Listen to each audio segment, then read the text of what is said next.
Es el primer episodio de este nuevo proyecto en el cual vamos a platicar con diferentes investigadores acerca de sus contribuciones que han tenido en la ciencia. Y en esta ocasión es un honor para mí que nos acompañe el doctor Tonatiu Matos, quien es investigador titular del Centro de Investigaciones y de Estudios Avanzados del Instituto Politécnico Nacional. Sus investigaciones se basan en la cosmología, en específico en la materia oscura y en la energía oscura, así como en la estructura del espacio-tiempo. Y bueno, una felicitación por su reciente nombramiento de profesor emérito, de lo cual a lo mejor platicaremos un poco más adelante. Muchas gracias. Y bueno, antes que nada, algo que me interesaría que nos platicara es, ¿por qué quiso usted ser físico? Fueron varias etapas. Yo creo que la primera impresión que me impulsó a hacer estudios sobre la física y fue pues yo había tenido unos 4 o 5 años de edad. Estábamos en el pueblo donde nació mi madre, que es en la Sierra Norte de Puebla. Es un pueblo que en esa época no tenía luz eléctrica. Entonces toda la región era completamente oscura, y cuando no había luna, en época de luna nueva, hágase cuenta que tenías los ojos cerrados, ¿no? Si había nubes, era impresionante, no veías absolutamente nada así en la calle. Después, si estaba despejado, pues imagínate la impresión que tienes tú al ver las estrellas. Entonces era una ocasión en la que yo estaba durmiendo, o sea, debe haber sido un bebé todavía, porque mi madre me cargó y me llevó, me despertó, y cuando me despertó yo me acuerdo que sentí que yo quiero seguir durmiendo, yo tenía muchísimo sueño, y me dijo, no, te quiero mostrar algo. Me cargó, me envolvió en una cobija porque hacía muchísimo frío, es una región muy fría en invierno, era invierno, eso me acuerdo, despejadísimo. No había luna, y me saca y me dice, ve para arriba. Y como yo tenía los ojos cerrados, estaba yo tratando de dormir, pues yo creo que tenía las pupilas muy abiertas, porque cuando yo volteé a ver el cielo y vi la Vía Láctea con una claridad tan impresionante que me impactó. Y yo creo que fue la primera vez que yo dije, yo quiero entender qué es eso. Entonces era desde que era muy niño, entonces, ¿no? Sí, pero después de eso ya se me olvidó, o sea, por supuesto, que se me quedó la impresión, que todavía la tengo, cierro los ojos y todavía veo ese espectáculo tan impresionante. Y fue después en la secundaria, con una maestra de matemáticas, con la que ahora tengo una buenísima, hermosísima relación, con la que a veces platico. Bueno, ella después me confesó, estaba haciendo el doctorado en matemáticas educativas, y en esa época hacer un doctorado en matemáticas educativas era muy Y impresionante. aparte estaba en la secundaria, ¿no? Dándole clases. Y dándonos clases a nosotros en la secundaria. Por supuesto, nos dio unas clases tan maravillosas que yo dije, yo quiero hacer esto, quiero hacer matemáticas. O sea, ella fue la que me dio así, yo quiero hacer algo de matemáticas. Después continuó esto, hubo maestros que al contrario me frustraron tanto y eran tan malos que decías, no, ya no estoy tan seguro.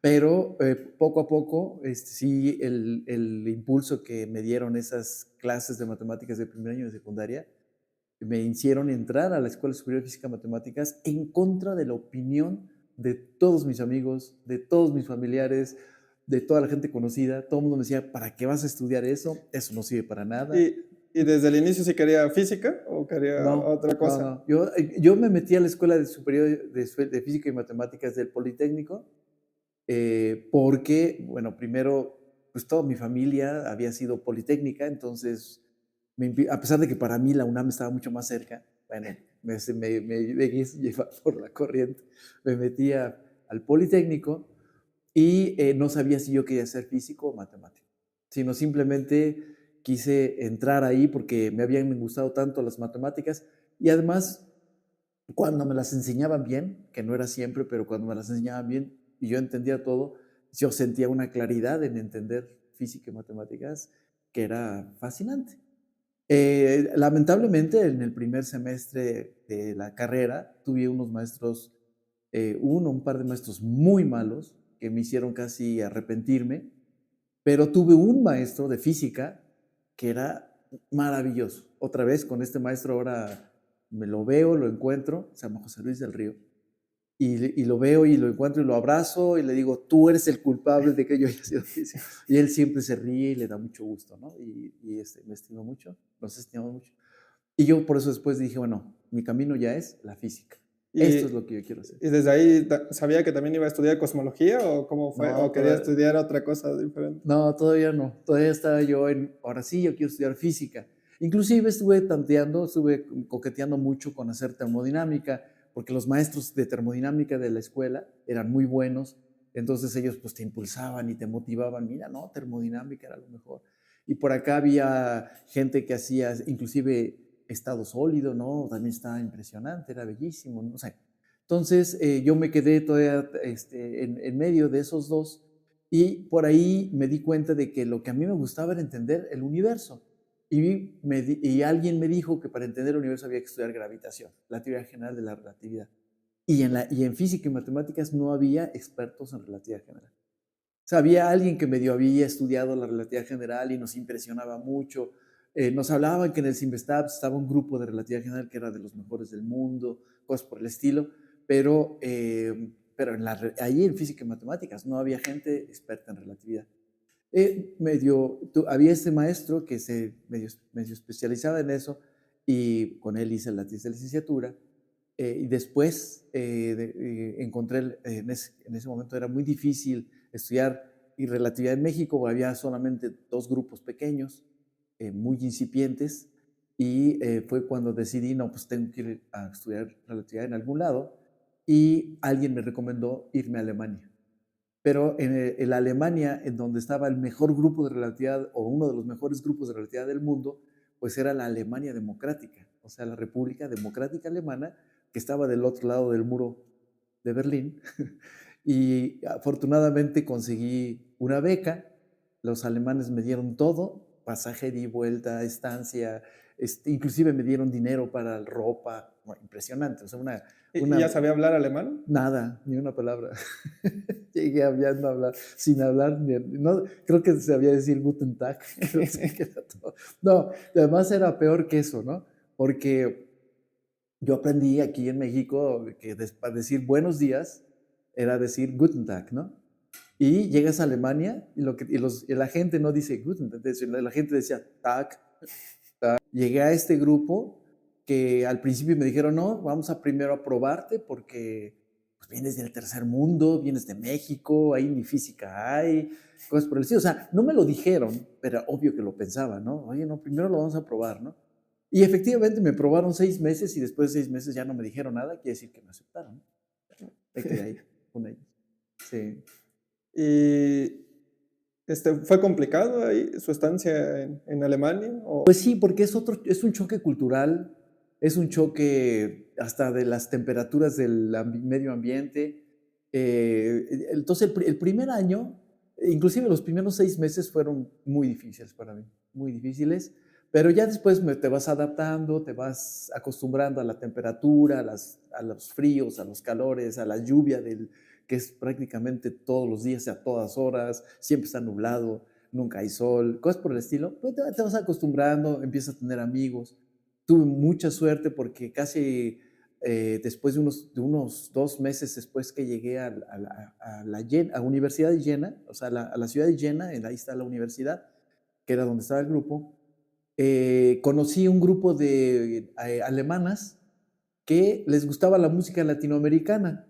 Y yo casualmente me llevé mi cuatro venezolano, que sabía tocar, porque mi padre es venezolano, y me llevé una quena chilena, no sé si era bueno, sudamericana, que también había aprendido a tocar, y eso pues me abrió las puertas con ellas, ¿no? Entonces ya tuve amigos, ellas me llevaron a conocer más gente, con ellas tuve mucho contacto, me trataban excelentemente y ya con eso ahí se hizo ya el camino a tener amigos, a tener contactos, a tener todo eso, ¿no? Y una relación muy intensa. Inclusive, el primer año, yo conocía más gente debido a la música que debido a la física.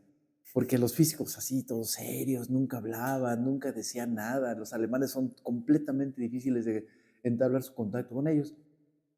Pero la gente que hacía música me jalaba para llevarme oye, vamos a tocar en tal festival, ¿no vienes? Y me llevaban a ese festival y me iban a otro lado. Conocí un castillo impresionante porque ahí iba a haber un concierto de música y me dijeron que si yo los podía acompañar. Y dije, claro que sí. Y los acompañé y cosas por el estilo. O sea, yo conocía más gente por la música que por la física. Entonces debo de aprender a tocar un instrumento musical que me vaya a otro país. Pues mira, conviene mucho, ¿eh? Conviene mucho. A mí me abrió muchísimas puertas. Es más, por la música, a través de estas chicas, conocí a la que después fue mi esposa, ¿no? Que sigue siendo mi esposa. Sí, fue a través de la música. Entonces sí, fue muy bonito. Y allá en Alemania, entonces, en su doctorado, en qué se enfocaba o cuál fue su investigación allá? En esa época la moda y hacer relatividad general era encontrar soluciones exactas de las ecuaciones de Einstein. Entonces, la primera solución exacta que se encontró fue en 1916 por Karl Schwarzschild y después en los 20 pues, las que encontró Alexander Friedman, ¿no? Primero Alexander Friedman en 1920 que fueron cosmológicas, que fueron después reencontradas por Lemaitre y después, muchos años después, por Robinson Walker y así por el estilo. Entonces, encontrar soluciones exactas había sido así como una de las líneas de investigación que más impresionaban y que más se estaban haciendo en aquella época.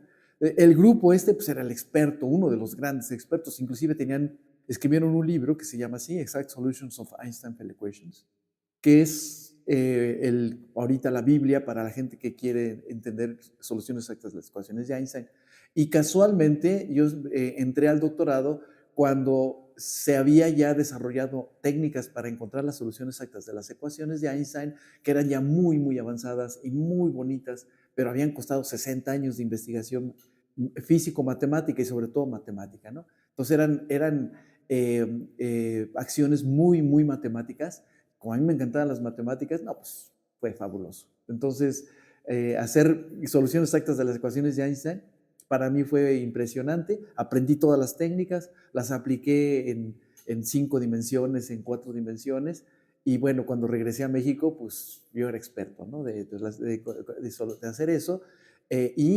Inmediatamente, pues el Simvestab, que estaba el doctor Plebansky, pues supo de dónde venía yo y inmediatamente dijo, no hay que contratarlo, y me contrataron. Casi prácticamente ni siquiera tuve que venir a rogarles, no, ellos me llamaron, oye, ¿por qué no te vienes acá con nosotros? Fue muy, claro, eso ya no existe, ¿no? Pero eso todavía se daba. ¿Y después siguió trabajando sobre ecuaciones exactas o cuándo decidió cambiar a cosmología? Regresé a México y por supuesto, pues tú traes todo ese impulso de lo que te enseñaron en Alemania y definitivamente los primeros años que estuve aquí, pues a eso me dediqué, a encontrar soluciones exactas, todo lo que había dejado pendiente allá en Alemania, pues lo seguía haciendo y pues sí fueron varios años que estuve haciendo todavía eso, pero inmediatamente yo me di cuenta de que, o más bien me acordé que lo que yo quería hacer es entender el origen del universo y entender por qué el universo estaba hecho como está hecho, ¿no? Y poco a poco empecé a juntarme con la gente que hacía cosmología. De nuevo, sorpresa, en México no hay cosmólogos. Y los pocos cosmólogos que había, pues eran cosmólogos extremadamente teóricos que estaban buscando cosmologías, más bien soluciones exactas de las ecuaciones cosmológicas, pero no realmente relacionadas con la realidad, ¿no? Y eso, pues, para mí era un poco aburrido, entonces por ahí no me fui. Y unos años después, conocí a una investigadora italiana, pero que le encantaba México, ya tenía viviendo en México prácticamente toda su vida, se enamoró de México, se llama Gabriela Piccinelli. Y ella se fue a hacer el doctorado a Italia, o sea, hizo la maestría, la licenciatura y la maestría aquí en México, y después se fue a hacer el doctorado a Italia con un grupo muy bueno de cosmólogos. Entonces regresó siendo una verdadera cosmóloga. Y yo la conocí cuando acaba de regresar. Y yo le dije, oye, yo quiero aprender cosmología. Y entonces empezamos a trabajar juntos. Ella, en cierta manera, para enseñarme cosmología y yo para pues, ayudarla a hacer publicaciones y eso, porque acaba de regresar, la acaban de contratar en el Instituto de Astronomía de la UNAM y pues tenía que mostrar que ella iba a hacer investigación seria, ¿no? Empezamos a trabajar juntos Hicimos 2 o 3 trabajos, inclusive con algún estudiante en conjunto, y ella prácticamente fue la que me dio los primeros pasos de cosmología, y después yo ya me seguí solo. Claro, nos seguimos viendo, seguimos tratando de hacer investigación conjunta y eso, y sí lo hemos logrado, ¿no? Tenemos varios trabajos así muy bonitos conjuntamente. Pero ahí fue cuando ya me di cuenta de que yo lo que quería era hacer cosmología. Y luego, para colmo, en 1997, aquí un colega me dijo, oye, vamos a organizar un congreso de astropartículas. Era la idea, ¿no? Hacer astropartículas. Y invitamos, bueno, ellos más bien invitaron a un investigador que en esa época era el cosmólogo más importante del mundo, Schramm, se apellidaba, y vino, y el señor nos dio una plática que yo creo que es una de las pláticas más hermosas que he escuchado.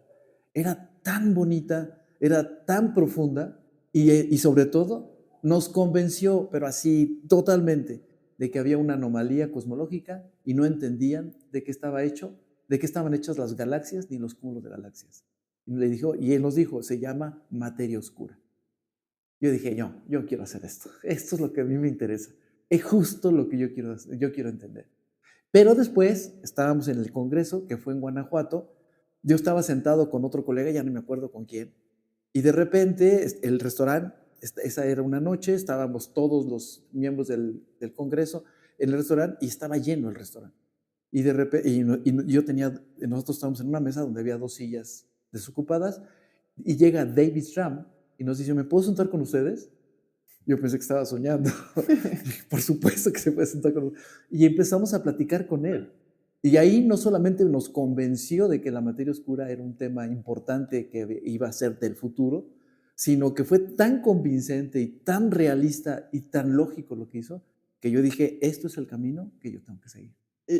Por ejemplo, ¿cómo ha cambiado la noción de lo que es la materia oscura en ese momento en la actualidad, por ejemplo? Qué buena pregunta.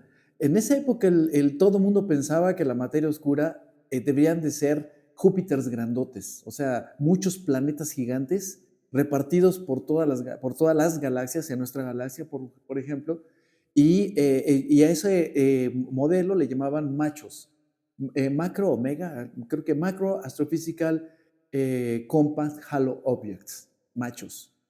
Y era, digamos así, el modelo más querido, ¿no? Y después había otros, que partículas no sé qué, que partículas no sé cuánto, había otros, ¿no? Entre ellos, el segundo más querido era neutrinos masivos, pero tenían que ser muy masivos los neutrinos para poder ser materia oscura. Además, neutrinos hay en todos lados, entonces en grandes cantidades, entonces uno esperaría que esos neutrinos fueran verdaderamente la materia oscura. Bueno, pero los neutrinos tienen una masa mucho más pequeña que la de un electrón, ¿no? No se sabía en ese momento la masa del neutrino.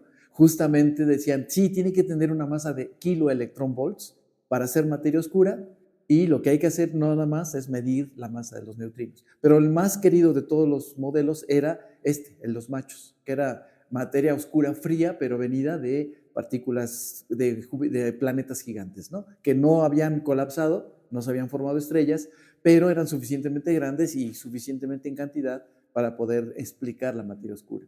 Entonces, ¿pero qué es lo que se tenía que explicar de la materia oscura? que existían estos planetas. ¿Pero por qué debería de ser así? O sea, ellos pensaban ¿cómo se define la materia oscura? Ellos lo que decían, lo que decían era, existen muchos de estos planetas que no alumbran, por lo tanto no se ven, y con los telescopios no los vamos a poder ver, pero existen en millones en toda la galaxia, y esos son lo que complementa la materia de la galaxia para poder entender por qué las velocidades de las estrellas alrededor de las galaxias es tan grande. Entonces, eso fue lo que estaban todos pensando. Y estamos hablando ya de 1998.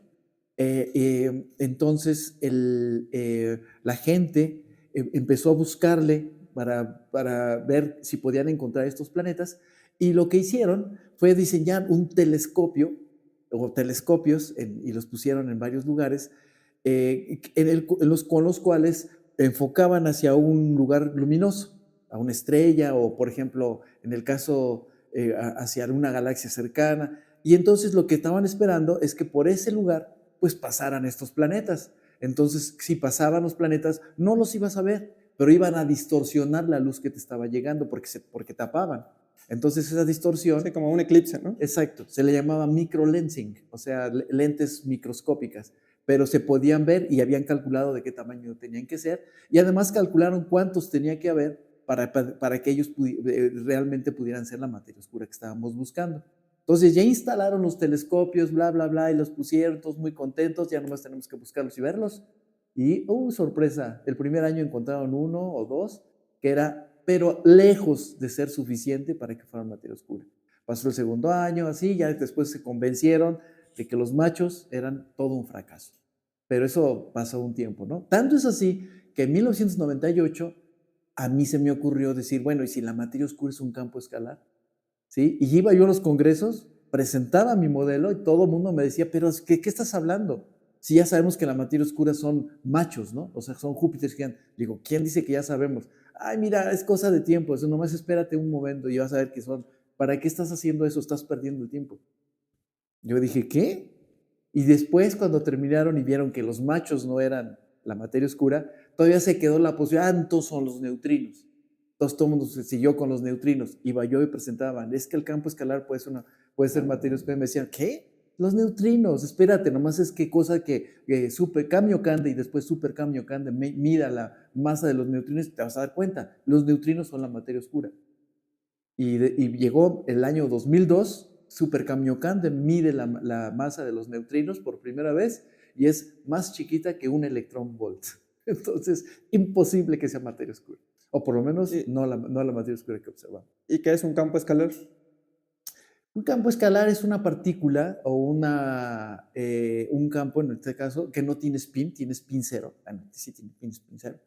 Y es como hablar del campo electromagnético, como hablar del campo gravitacional, pero sería un campo escalar, o sea, una partícula de spin cero, que podría sustituir a la materia oscura, o sea, podía explicar la materia oscura. Y en ese momento, realmente lo único que sabíamos es que podía explicar las curvas de rotación, o sea, las velocidades de las estrellas alrededor de las estrellas alrededor de la galaxia, era todo lo que supimos que podía explicar.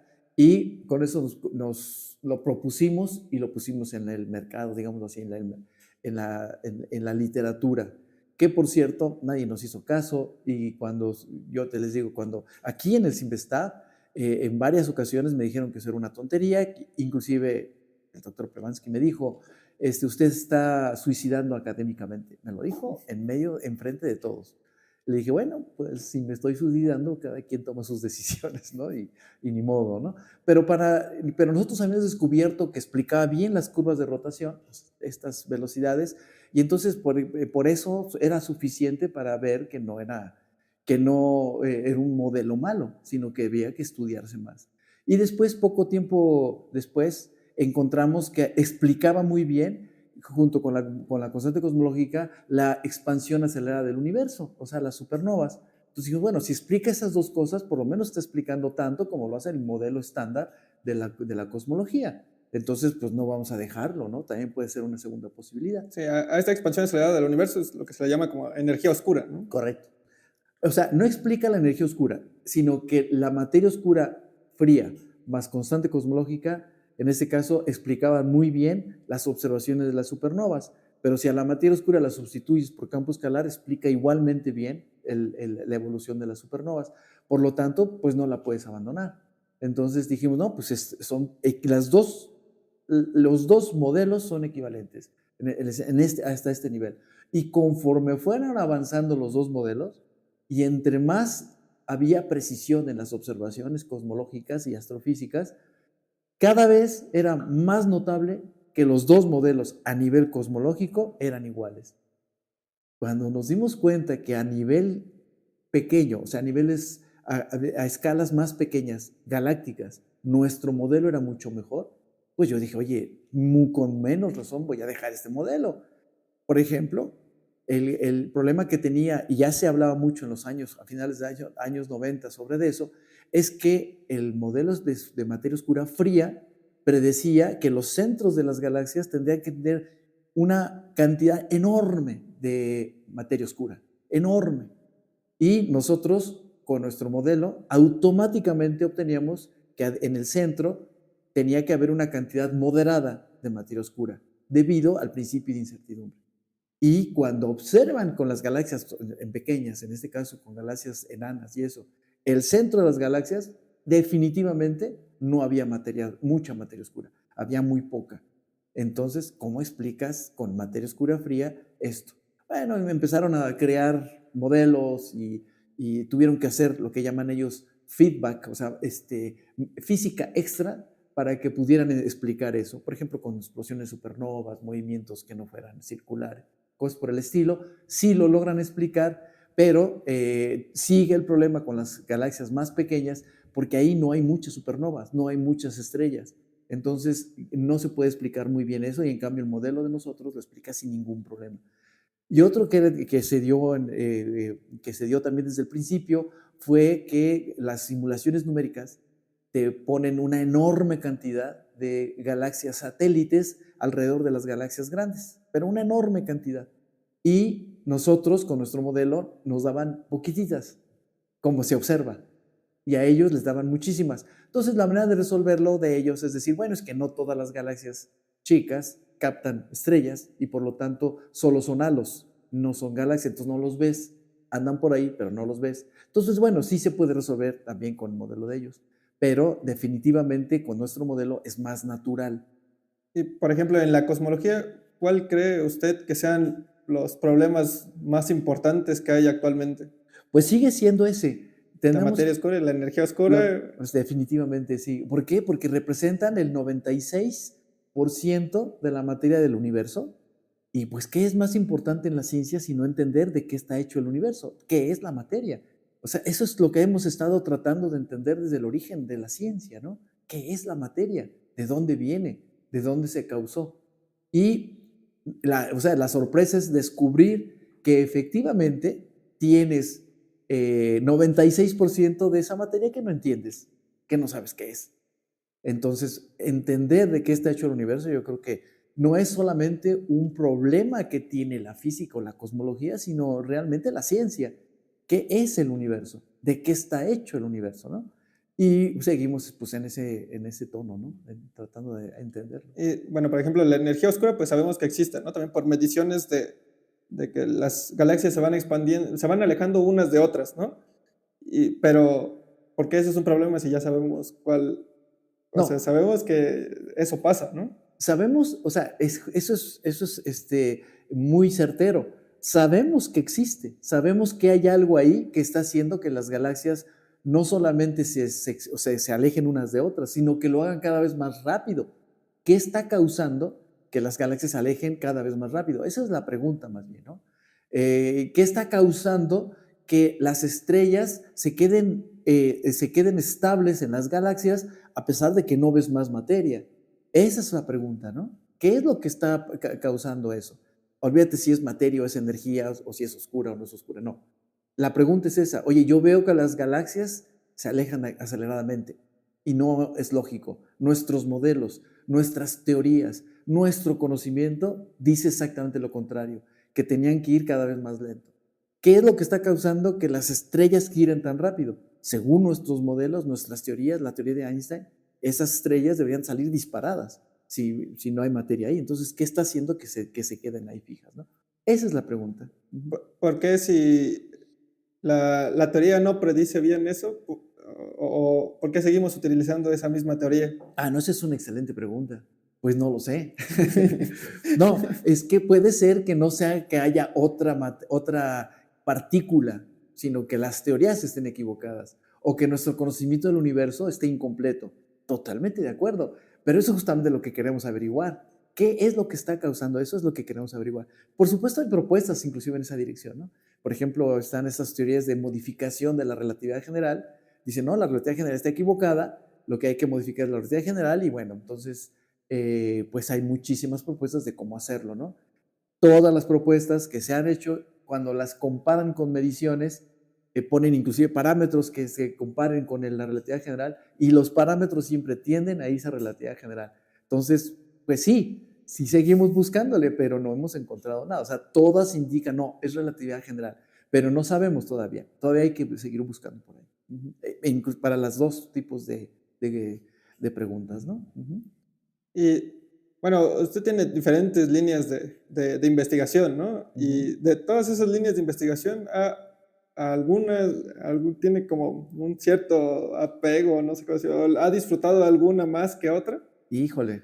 No, no, yo sí tengo varias líneas de investigación. O sea, la que ahorita hemos trabajado intensamente es la de la materia oscura. Últimamente estamos trabajando una línea de investigación para entender la expansión acelerada del universo, pero la otra línea de investigación pues siguen siendo las soluciones exactas de las ecuaciones de Einstein. Por ahí tengo un postdoc que está haciendo eso y por ahí hay otros estudiantes. Y luego tengo otra línea de investigación que a mí también me fascina y la disfruto muchísimo, que es sobre una pregunta que quedó abierta y que sigue abierta sobre la relatividad general misma. La relatividad general de Einstein ha tenido un poder de predicción que a todo mundo espanta. Todo lo que ha predicho la relatividad general, todo se ha encontrado. Y cosas que todo el mundo pensó, eso es imposible, eso no existe, eso es una tontería. Por ejemplo, los hoyos negros. Se descubren los hoyos negros y el mismo Einstein dijo, no, pero eso no puede ser, o sea, eso es imposible, pero bueno.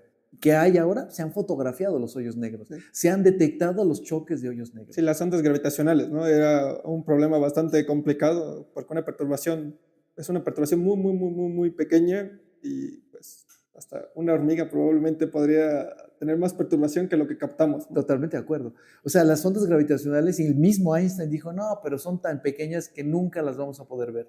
En los años 60, cuando se propuso que los interferómetros podían detectar esas ondas gravitacionales, fue muy difícil, en los años 60, fue muy difícil convencer que se le diera presupuesto a estos proyectos. No fue hasta los años 90 o inclusive hasta el año 2000 cuando se les empezó a dar presupuesto y se detectaron en 2015, 2016, ¿no? Ya detectadas, pues ahora sí a todo el mundo lo cree, pero nadie creía que eso se iba a detectar, inclusive dudaban que existieran, ¿no? Ahorita, por ejemplo, otra cosa que se predijo fue el fondo de ondas gravitacionales, lo que llaman el Gravitational Wave Background. Es otra vez algo que todo el mundo lo predijo, lo estaban ahí y nadie lo creía. Y ahora ya tenemos evidencias contundentes de la existencia, al menos en algunas frecuencias, ¿no? En este caso, frecuencias muy pequeñas y cosas por el estilo. Y queda una predicción de la relatividad general que todo el mundo lo ha minimizado, que el mismo Einstein encontró, y todo el mundo lo ha minimizado, y yo pienso que pues hay que estudiarla, ¿no? Que es la existencia de los agujeros de gusano. Esa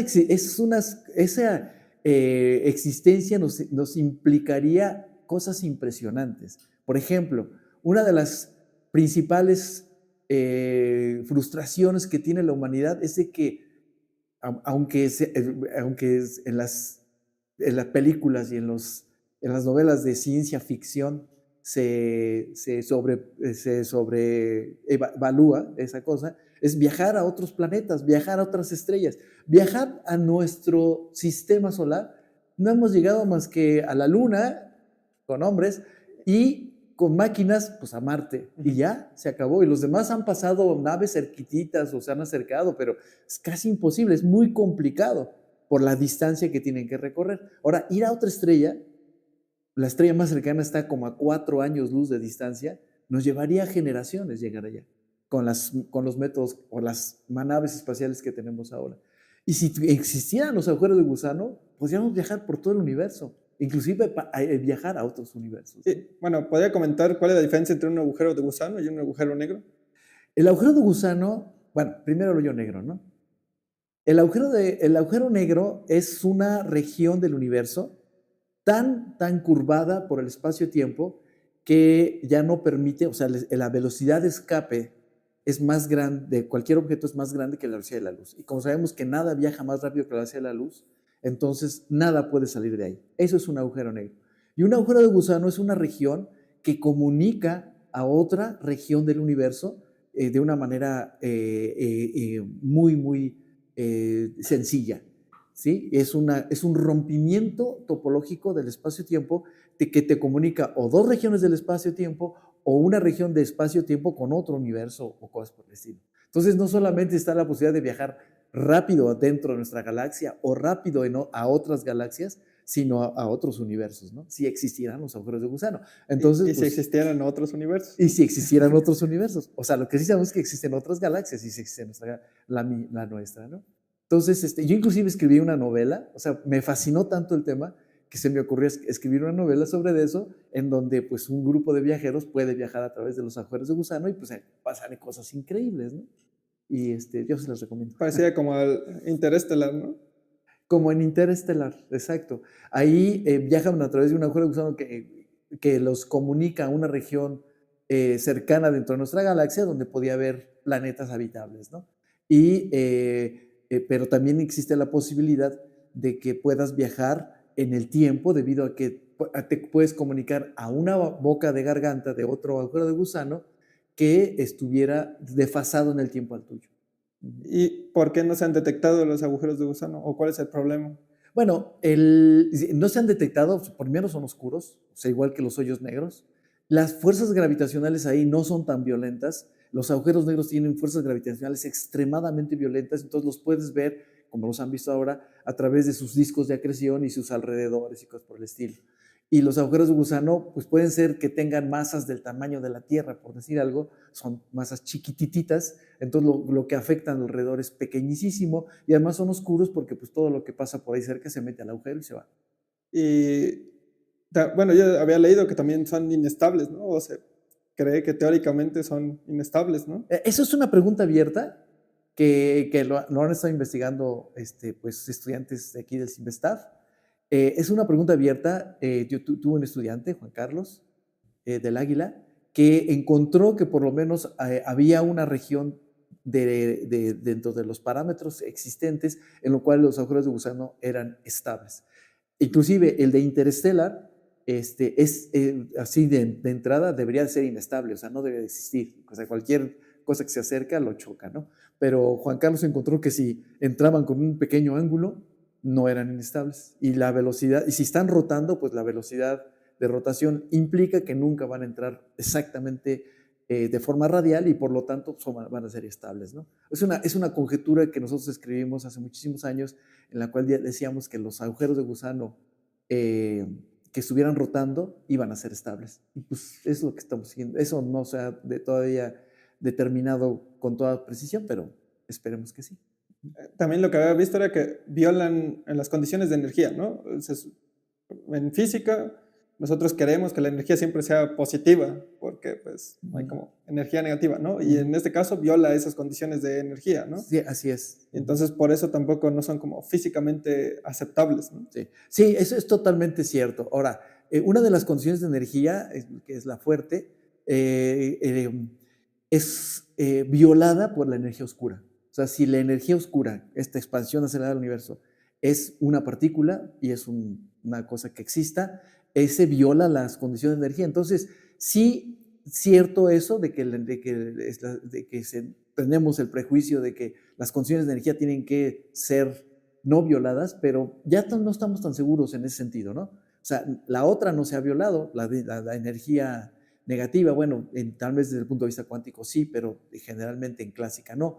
Pero la otra es violada totalmente, ¿no? Y entonces, por eso es que ya se ha relajado mucho la creencia de que las condiciones de energía se tienen que cumplir. Entonces, pues, en eso estamos. Y regresando un poco a lo de la materia oscura, actualmente, ¿cuál es lo que está más aceptado? ¿O su modelo ya ha sido aceptado? Bueno, no, el modelo que nosotros propusimos en el 98 ahora está en la moda, es una absoluta moda. Tal vez es el segundo modelo más aceptado dentro de la comunidad científica. El modelo estándar, que es materia oscura fría más constante cosmológica, sigue siendo el más aceptado, el que más estudia, eso no hay ninguna duda, pero yo ya veo que el segundo es el de materia oscura escalar, ¿no? Que se le llama también materia oscura ultraligera o también difusa, ¿no? Fuzzy Dark Matter o Ultralight Dark Matter. Que ya aparecen artículos sobre eso casi diario, prácticamente diario aparecen 2 o 3, por supuesto sin hacer referencia a nuestro trabajo, pero es el modelo ahorita con mayor fuerza que está siendo estudiado en el planeta. Y inclusive todos los laboratorios, los observatorios que hay ahorita, lo primero que dicen es, vamos a detectar materia oscura ultraligera. Ahorita acabo de ver un artículo del HT, el New HT, que es el Event Horizon Telescope, el telescopio el telescopio De horizonte de eventos. De eventos, de horizonte de eventos, que es un telescopio mundial, y en la nueva versión, en el número 4, le dedica todo un capítulo, pero todo un capítulo, a ver cómo vamos a detectar materia oscura ultraligera, o sea, scalar field dark matter, la materia oscura fría, perdón, la materia oscura escalar. Y dije, wow, o sea, todo mundo quiere detectarlo. ¿Por qué? Pues porque es muy probable que exista. Si la detectan, ya, es un hecho. Es un hecho.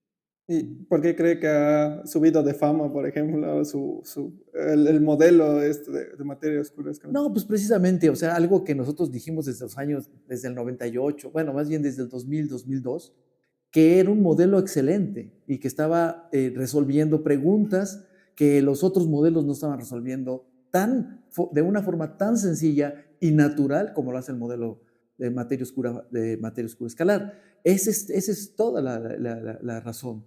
Ahora, el modelo, y además, por el otro lado, el modelo estándar, materia oscura fría con constante cosmológica, ya tiene muchos problemas.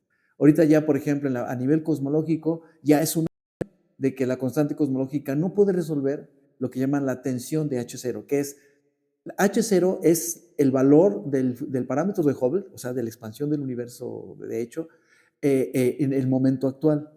Y dependiendo de cómo lo midas, obtienes diferentes valores. Que si lo mides con observaciones cercanas, obtienes un valor. Y si lo mides con observaciones lejanas, obtienes otro valor. Eso no puede ser, porque es una constante. Y es nada más porque el modelo, pues, está equivocado, ¿no? Entonces ya mucha gente ya se ha dado cuenta de que pues por ahí no se va a poder resolver. Entonces hay que cambiar de modelo. Y un modelo alternativo pues, puede ser materia oscura fría con otra cosa, ¿no?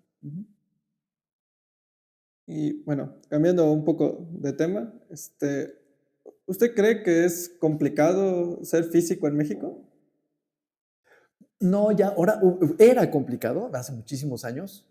Era muy complicado porque había muy pocos grupos, había pocos físicos.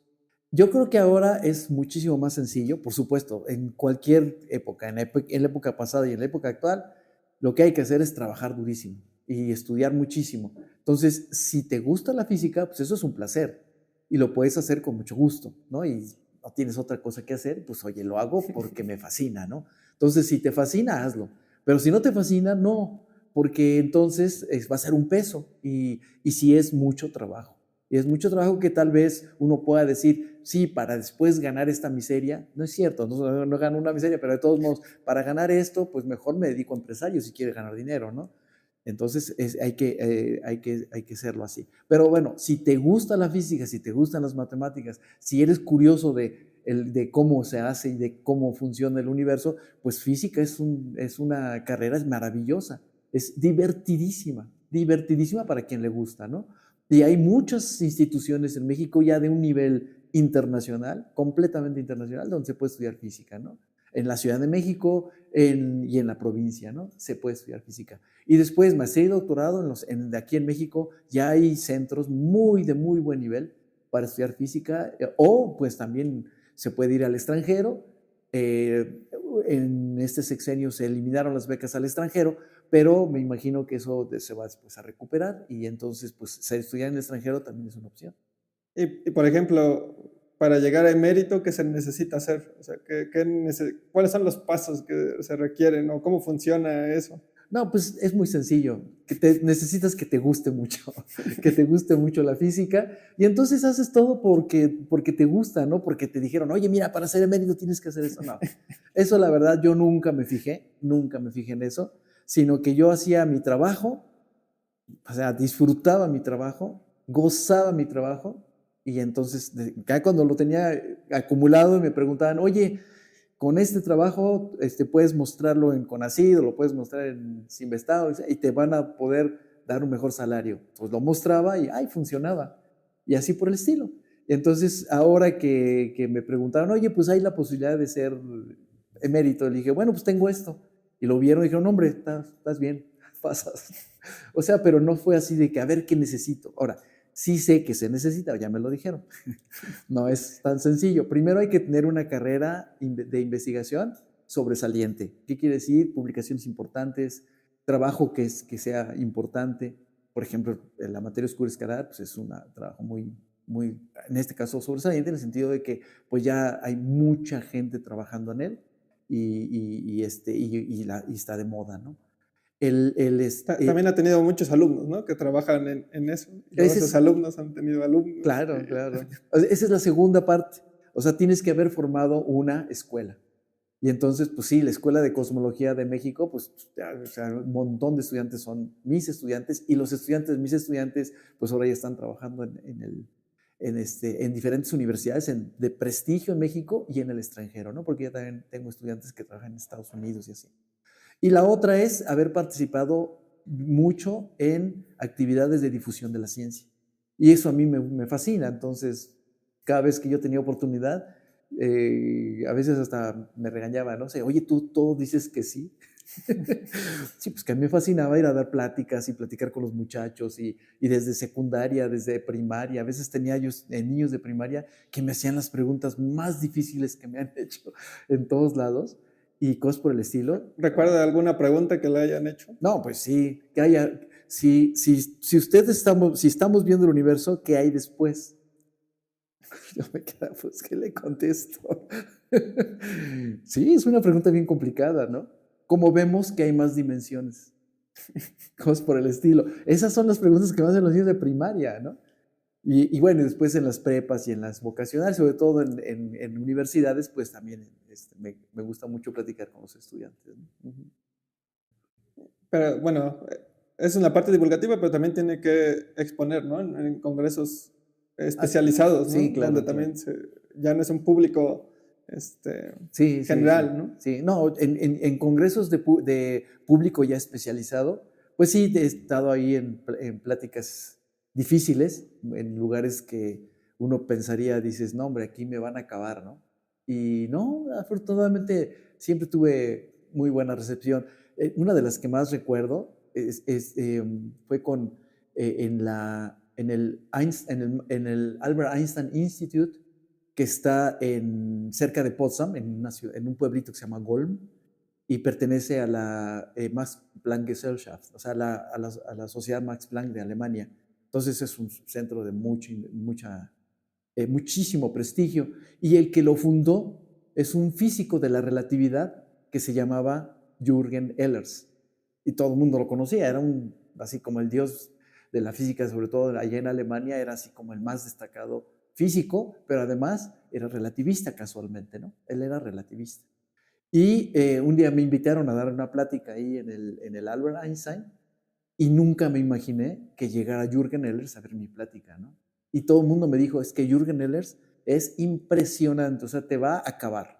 Si te encuentra cosas, te va a estar preguntando y te va a acabar, te va a hacer añicos. Entonces, imagínate cómo me puse, ¿no? Dije, no, ya, fue el fin de mi carrera. Y no, o sea, nos la pasamos muy bien, sí me hizo muchas preguntas, al principio muy agresivas, pero después fue bajándole y la verdad que al final fue una plática muy agradable con él. Yo creo que una de las que más me ha dado miedo. Y no, y hubo después otras que también, pero esa es una de las que más me ha dado miedo. Y, por ejemplo, con algunos otros científicos reconocidos, que ¿ha tenido algún contacto con algún premio Nobel o algo así? Bueno, sí, bueno, he tenido discusiones muy largas y muy profundas y en muchas ocasiones con George Smoot, que inclusive hemos comido juntos, hemos conversado juntos durante mucho tiempo. Él es premio Nobel, él es cosmólogo y es una persona muy simpática, muy agradable y con el que puedes discutir, ¿no? Él nunca creyó en el modelo de materia oscura escalar, siempre ha sido un cuate muy alineado a la cold dark matter, a la materia oscura fría, pero yo sé que ahora, como ya es de moda, ya tiene mucho más respeto sobre mi trabajo y no más se ríe, pero no me dice nada, o sea, pero dice, no, bueno, sí, ahí va, ¿no? O sea, es alternativa. Con otro que tuvo alguna vez una plática muy bonita, cortita, no fue muy larga, estuvimos platicando unos 15, 20 minutos, fue con James Peebles, Y no, qué bárbaro, o sea, qué nivel de discusión se tiene con él. Es una persona maravillosa. Además, yo le expliqué lo que estaba yo haciendo, cómo lo estaba haciendo, me hizo muchas preguntas y al final, la verdad, él me dijo, no, está muy interesante, sí, pues sigue trabajando en eso, ¿no? Otro que no es premio Nobel, ellos dos sí son premio Nobel, uno que no es premio Nobel, pero con el que tuve una discusión también así muy bonita fue con Simon White. Es uno de los famosos, de Navarro Frank White. Es eh, eh, una función que se usa muchísimo, sobre todo en materia oscura. Y Simon White es el líder de ese grupo. Y no, también una discusión muy larga y una discusión que fue no tan así. Un poquito más violenta fue con otro premio Nobel, en este caso fue con Roger Penrose, sobre agujeros de gusano. Él no fue con cosmología, él fue con agujeros de gusano, y él no me creía, y no me creía, y yo lo traté de convencer de cosas, y él no me creía, porque no le gustan las cosas numéricas. Él dije, bueno, me decía, ¿y cómo demostró eso? Le digo, bueno, con un código muy fuerte, muy bueno, que resuelve este tipo de cuestiones. Si es numérico, no le creo. Entonces, pues ya con eso, pues ya no podíamos. Bueno, pero sí platicamos así como una media hora así platicando en Roger Penrose. Sí. También su trabajo lo publicaron, ¿no? Bueno, creo que una parte de por qué actualmente se sigue estudiando materia oscura escalar es porque se publicó en un artículo de unos científicos importantes, ¿no? Allá en Estados Unidos por Edward Witten y Stryker y ellos, ¿no? Bueno, sí, esa es una historia que a lo mejor va a causar un poco de frustración para los estudiantes, pero es una historia que todos los científicos han vivido. O sea, después me pongo a pensar, bueno, ¿qué fue lo que vivió Einstein? Cuando lo corrieron, bueno, no cuando lo corrieron, cuando tuvo que salirse corriendo, huyendo de Alemania porque era judío y cosas por el estilo. Bueno, no, a mí no me llegó eso ni de broma, estoy hablando de una cosa exagerada, no. Pero por ejemplo, en el caso de México, cuando nosotros propusimos este modelo en 1998, lo enviamos a una revista muy buena, y durante prácticamente un año y medio estuvimos peleando, y nosotros diciéndole a la revista que el artículo era muy bueno. Y la revista al final le hizo caso a los referees, y inclusive le pedimos que queremos un adjudicator, una persona que discuta cuál de los dos tiene razón. Y este señor dijo, sí, los autores tienen razón, pero tienen un pequeño error en el artículo y por lo tanto no se va a aceptar. Y no lo rechazaron. Entonces lo mandamos a otra revista, en otra revista salió muy rápido, ya salió publicado, inclusive como una carta, ¿no? Como una letter, y salió publicado, fue el primer artículo del año 2000, o sea, del milenio, en la revista General Relativity and Gravitation. Y ahí apareció el artículo. 6 meses después, en la revista que nosotros quisimos publicar el artículo, apareció la misma idea, pero publicado por 3 autores, pero de Princeton. Entonces, era exactamente la misma idea, pero ahora eran de Princeton, ¿no? Entonces dijiste, bueno, ¿de qué se trata? Y eso no fue lo peor. Un año después, mandamos de nuevo un artículo muy interesante a la misma revista, ¿sí? Y la revista nos contestó el referee diciendo, yo soy el referee que escribió, que refirió, arbitró aquel artículo de ustedes hace 2 años.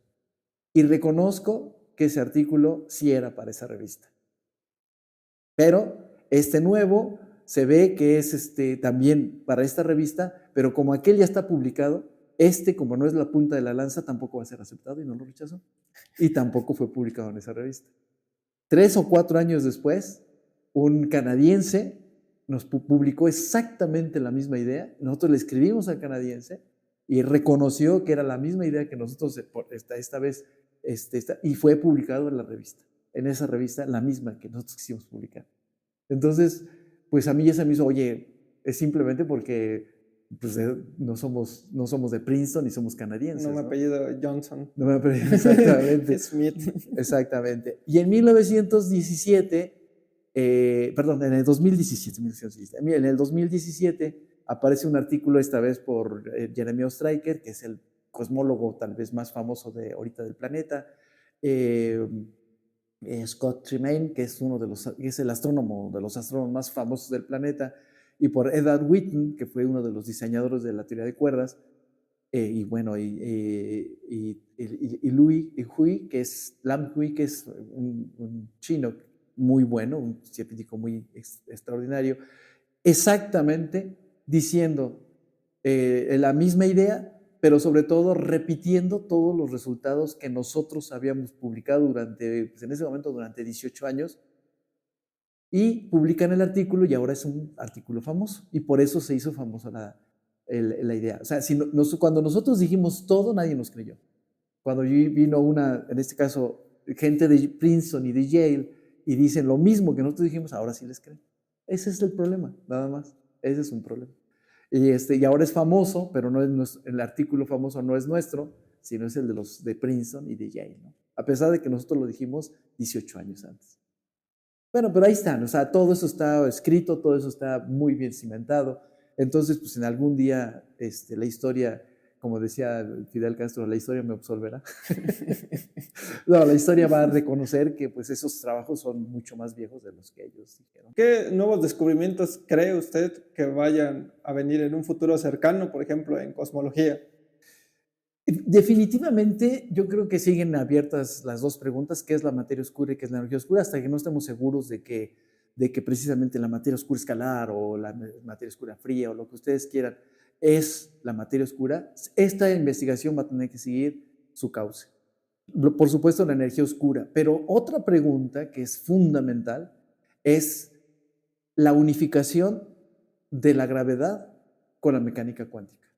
Eso yo creo que es otra de las líneas tan importante como la primera, porque es no solamente la que nos va a explicar posiblemente el origen del universo, la que nos va a explicar qué hay en los hoyos negros, sino también la que nos va a redondear todos los conocimientos teóricos que tenemos sobre el universo. Unificar relatividad general con mecánica cuántica es el paso que falta. Y eso es un problema estrictamente teórico fundamental que se tiene que dar. Y eso es bellísimo, ¿no? Es un trabajo tan pesado, tan bonito, que bueno, y hay propuestas maravillosas. O sea, uno dice, wow, qué propuesta más hermosa. ¿Sí? Y bueno, pues hay que seguir trabajando en eso. Por ejemplo, de esas teorías, ¿usted tiene alguna preferida como cuerdas o como alguna otra? No, todas son muy interesantes. O sea, la teoría de cuerdas definitivamente es una de las teorías más interesantes. Lamentablemente no tiene contacto todavía con cuestiones observacionales, por lo tanto, pues está así como, bueno, vamos a esperar a ver qué pasa, ¿no? Por supuesto, Loop Quantum Gravity, o sea, la teoría de loops, la teoría de lazos, de lazos es también impresionante. Yo tuve... Originalmente yo tuve mucha relación y éramos muy buenos amigos con Abai Ashtekar, que fue fue el fundador de esa teoría, y yo fui amigo de él cuando Brendan estaba fundando la teoría. Entonces pues platicamos y echamos relajo y buceamos y snorkeleamos juntos y todo eso. Y además es una persona maravillosa. Y pues sí, o sea, es una de los modelos o teorías que ahorita están en boga, ¿no?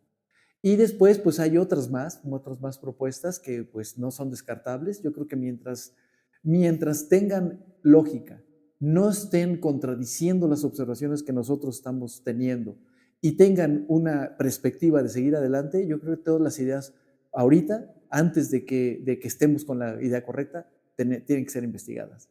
Porque eso de que a mí no, esa la tuya es una tontería y la mía no, nomás porque yo lo digo, eso no existe. O sea, eso es una tontería. O sea, realmente no, hay que seguir estudiando. Sí, en la ciencia no es de gustos o no.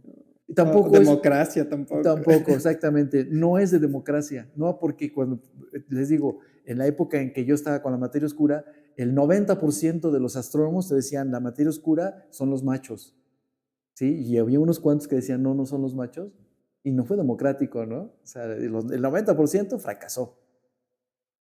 Sí, son por datos y por comprobaciones que se tienen que hacer, no por opiniones. Claro. Entonces, las opiniones hay que tomarlas en cuenta, por supuesto, hay que escucharlas, ¿no? Pero no hacerles caso, no necesariamente. ¿Cuál es su visión de usted en la física o en la ciencia, por ejemplo?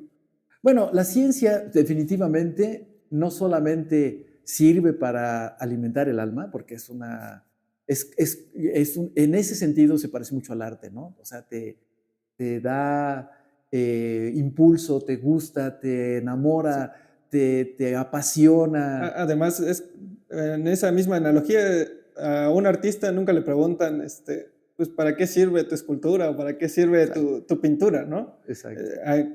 Comúnmente a los científicos se le pregunta ese tipo de cosas, ¿no? ¿Para qué sirve tu investigación o para Ah, qué sirve eso? Y ah, pues es solamente para entender o comprender el universo, pero eh, no sé, por ejemplo, en Einstein pues no había una contribución teórica, perdón, una contribución práctica ujú. al momento que él diseñó su teoría, ¿no? Claro, o sea, en ese sentido, el científico es eso, como una especie de artista. Trabaja porque le gusta, trabaja en la ciencia porque le apasiona, porque es curioso. Eso está, y así debería seguir haciéndose la ciencia, ¿no? Es como los artistas, ¿no? Como tú dices, ¿por qué Beethoven compuso la novena sinfonía de Beethoven? Pues ¿por qué? Porque sintió bonito, ¿no? Y así debe seguir haciéndose la ciencia, y sobre todo matemáticas, ¿no? Dices, el camino correcto es disfrútalo. Pero efectivamente la ciencia, al final y al cabo, tiene aplicaciones en el mejoramiento de la calidad y el nivel de vida de los seres humanos. Y es la única experiencia humana que podría salvar el planeta. Si no hacemos ciencia e investigamos cómo resolver los problemas del planeta, el planeta no tiene escapatoria. Se va a destruir y no vamos a tener manera de seguir sobreviviendo en este planeta. Es más, si no hay ciencia, no hay manera de que sobrevivan, en este caso, 8,000 millones de habitantes en este planeta. Yo a veces les pregunto, a ver, ¿cómo le haces para transportar toneladas y toneladas de alimento de un lugar a otro? O toneladas y toneladas de materiales de un lugar a otro. Pues a través de un ferrocarril. Sí, ¿de dónde salió el ferrocarril? Pues de la ciencia. Cuando un señor llamado Carnot estaba investigando unos procesos termodinámicos, se dio cuenta de que ese proceso se podía llevar a cabo en una máquina y después las máquinas podían ser motores y los motores ahora son de vapor, bueno, al principio eran de vapor, ahora son de diésel y de gasolina y eléctricos. Están magnéticos, ¿no? Los que levitan los super Exacta, trenes, los super exacta. veloces, no sé cómo se llaman, Sí, en Japón. los trenes levitantes, ¿no? Ahorita en China y en Japón, que son el futuro de la humanidad. Y todo eso es gracias a la ciencia. Y que tú tengas ahorita en este momento, imagínate no tener un teléfono celular. Y el teléfono celular es, yo creo que uno de los instrumentos más impresionantes, consecuencia de una investigación científica de alto nivel. Entonces no habría televisiones, no habría computadoras, si no fuera por la ciencia. Entonces, gracias a la ciencia, la humanidad está sobreviviendo. Sí, gracias a que entendemos mejor cómo funciona el universo, podemos Claro, apoyarnos de eso para construir diferentes inventos que nos pueden ayudar de una mejor manera, ¿no? exactamente. Y es verdaderamente penoso, patético, que los políticos, sobre todo del tercer mundo, no entiendan ese detallito, ¿no? Que la ciencia, desarrollar la ciencia, no es una cuestión de lujo, sino es una cuestión de seguridad nacional. Si no hay ciencia, no va a haber desarrollo y el país se va a mantener en el tercer mundo como lo tenemos. A veces me pregunto, ¿qué es lo que queremos hacer? ¿Que este país sea de clase media? Pues sí, pero para tener un país de clase media necesitamos tener nuestros propios productos y nuestra propia competencia. Y eso no se va a lograr si no tenemos ciencia y tecnología.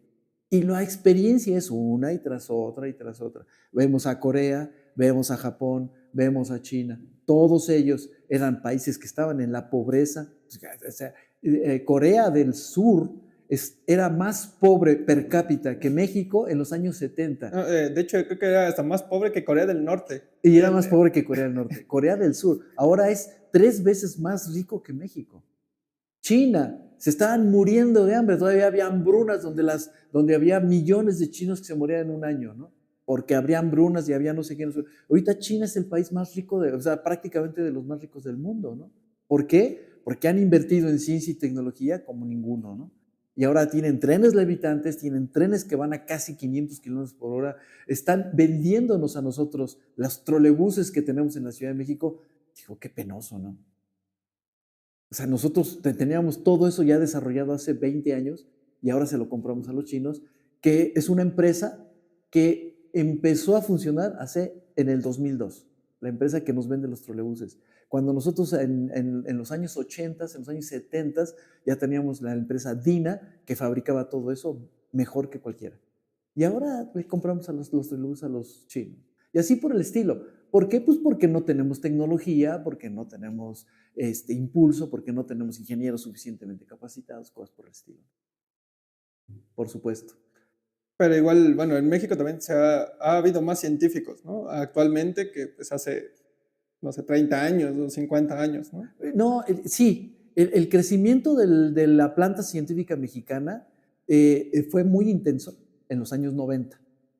Yo siento que iba bastante bien, pero a partir del año 2000 eso se detuvo y desde entonces no solamente no crece, sino que en los últimos años inclusive está decreciendo. Y cada vez más los científicos mexicanos, sobre todo los más jóvenes que son muy dotados, prefieren irse al extranjero porque aquí no hay oportunidades. Y es una pena, ¿no? Porque nuestros mejores cerebros los estamos exportando. Ya después que nos costaron tanto dinero, que tuvimos que invertir tantos en ellos, no solamente desde el punto de vista económico, sino social, sino anímico. Después de todo eso, les dices, muy bien, que lo aprovechen los gringos. Es una pena, de veras. Es verdaderamente patético. Sí. ¿Cuál cree usted que sería la forma en la cual se debería de solucionar eso? Bueno, esto es una política de Estado. Se tiene que resolver desde políticas bien establecidas que haga el Estado, diciendo, bueno, México ahorita tiene alrededor de 31, 32 investigadores por cada 100,000 habitantes, cuando cualquier país del primer mundo tiene alrededor de 400, 500 investigadores por cada 100,000 habitantes. O sea, tenemos que multiplicar el número de investigadores mexicanos, pues más o menos por 17, 18 veces lo que tenemos ahorita, para tener los niveles que tienen los países del primer mundo, ¿no? O sea, los niveles de los países desarrollados. Entonces, eso de que ya somos muchos es una tontería y estamos dejando que los que tenemos se vayan. A mí me impresionó el dato que dio la directora de CONACYT. En México hay 33, un poquito más de 33,000 investigadores en el Sistema Nacional de Investigadores. Y ella dio el dato de que en Estados Unidos, solo en Estados Unidos hay 36,000 científicos mexicanos trabajando. Eso no es unos poquitos científicos que fueron a trabajar a Estados Unidos. Eso se llama una fuga de cerebros. O sea, hay más científicos mexicanos trabajando en Estados Unidos, olvídate en Alemania, Corea, porque en todos lados hay. Sí, hay más científicos en el extranjero, en Estados Unidos que en México. Entonces, bueno, es que le estamos fabricando los científicos a los americanos. Eso, pues, es una política de Estado que los políticos han dejado que se desarrolle así, de una manera que de veras es para ponerse a llorar, ¿no? Pero bueno, problema yo creo que es un problema fundamentalmente político. Si le dieran a elegir, ¿cuál sería el descubrimiento científico que a usted le gustaría vivir en unos años? Ay, no, es que me lo pusiste muy difícil. No, pues cualquiera de los tres. Que la unificación de la gravedad con la cuántica, para mí sería decir, esta es la teoría que resuelve la gravedad cuántica, sería impresionante. Pero sobre todo, pues no sé, saber cuál es la materia oscura. Digo, que fuera la materia oscura escalar, para mí sería fantástico, pero yo no estoy casado con ella. O sea, yo lo que quiero saber de qué está hecha la materia oscura, o qué es la materia oscura, o por qué las estrellas son estables en las galaxias, ¿no? Y por supuesto, la expansión acelerada del universo, por supuesto, sería la otra, que probablemente serían las tres que yo quisiera algún día tener así como primer resultado. Y por supuesto, saber si existen los agujeros de gusano, ¿no? Sería como segundo en segundo lugar, ¿no? No, sería fantástico. Y después hay tantas cosas que están saliendo en la actualidad, que, híjole, pues digo, es súper emocionante estar en la ciencia porque todos los días, cada semana aparecen cosas nuevas que la semana anterior no sabíamos, ¿sí? Lo que pasa es que no son tan espectaculares y por eso no salen tanto a la luz, ¿no? Pero son pequeños detalles que dices tú, por ejemplo, ahorita acaba de salir, que encontró el James Webb, el telescopio que está observando, encontró que existen regiones de los agujeros negros que están emanando tantos rayos X, rayos gamma, como los chicos, como los grandes, y todos son iguales. Y no se entiende por qué son tan parejos, ¿no? Yo me quedé así y digo, ¿cómo? Entonces aquí hay una anomalía. No estamos entendiendo los hoyos negros, realmente. Y así por el estilo, o sea, y empieza a haber muchas preguntas que quedan abiertas y que pues hay que ir. ¿Usted cree que es factible o las ecuaciones dicen que es factible que alguien pueda sobrevivir al atravesar un agujero de gusano? Definitivamente sí.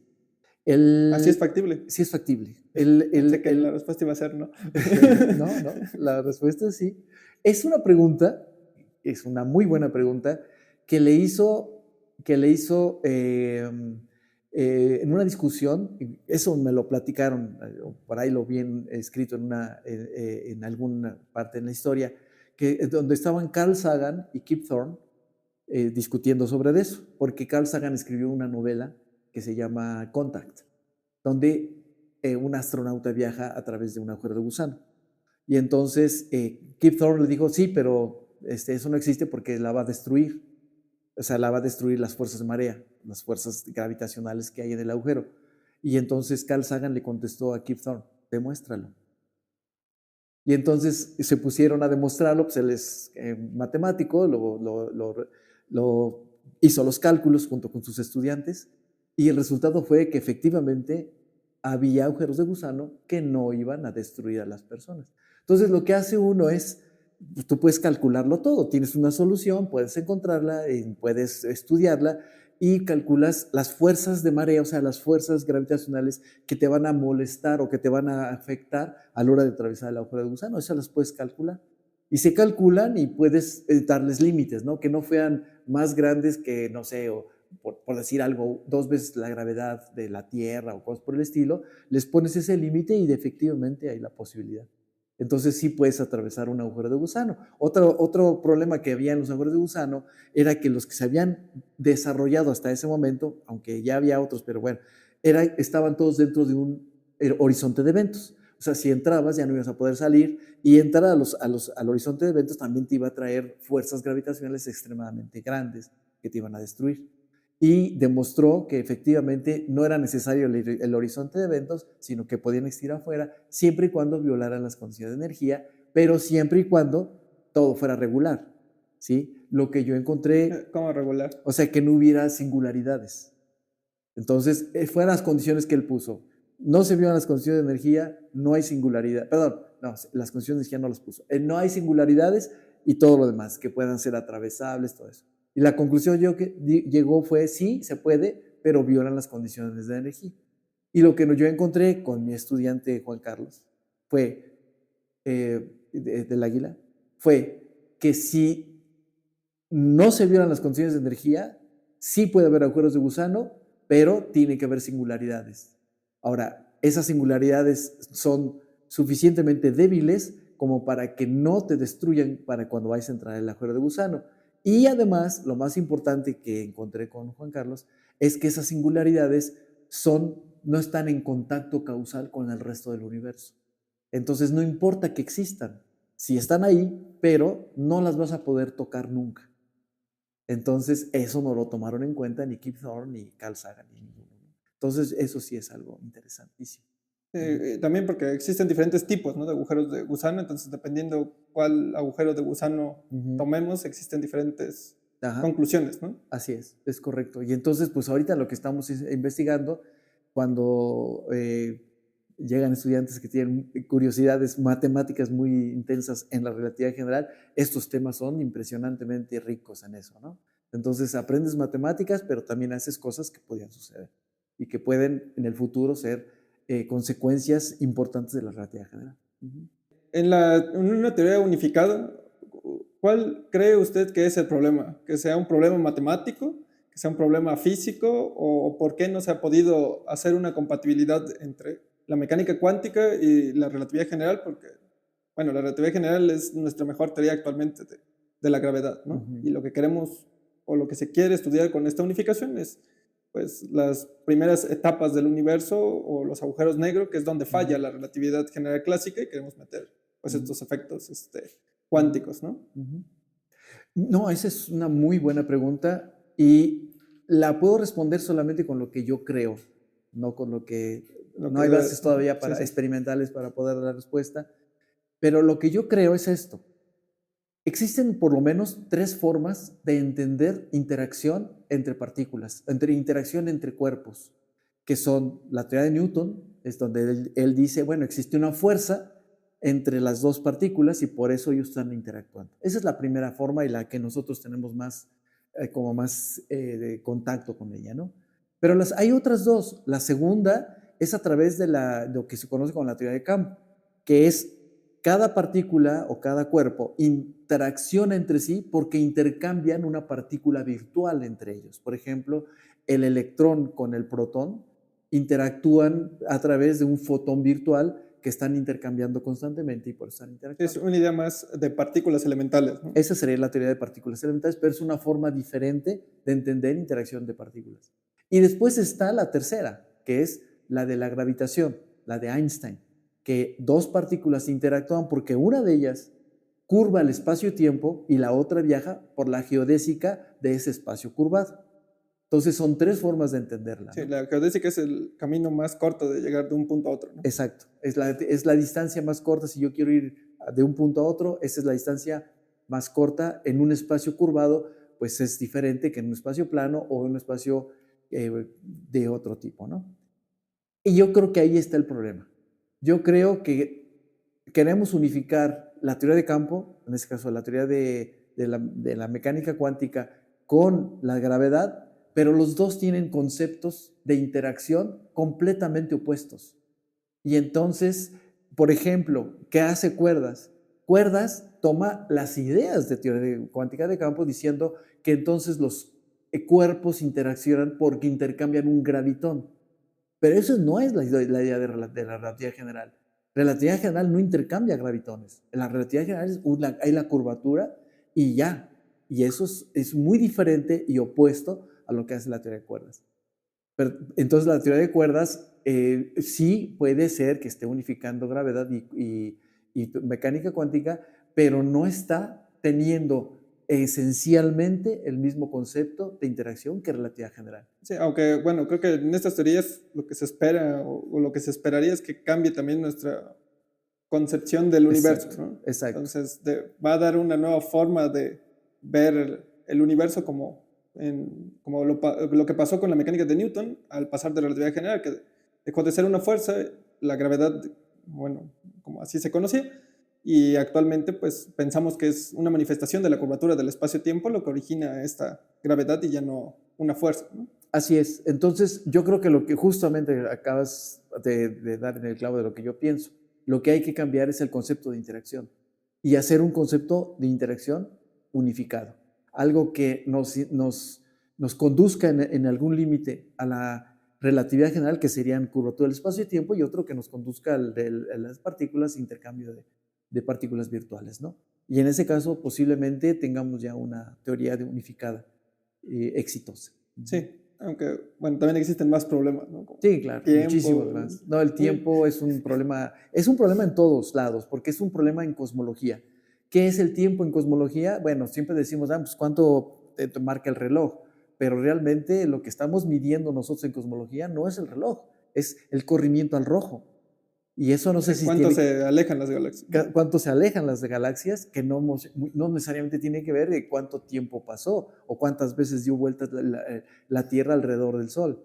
Eso es una cosa que estamos todavía una contradicción, pero en problemas, ¿no? Y en el caso de la Gravedad mecánica cuántica. cuántica es otra vez un problema cuando se va con relatividad general, porque en relatividad general el tiempo se mueve de Sí. una manera muy diferente en una región que en otra, y cada lugar y cada sistema coordenado tiene su tiempo, cosa que en mecánica cuántica no pasa.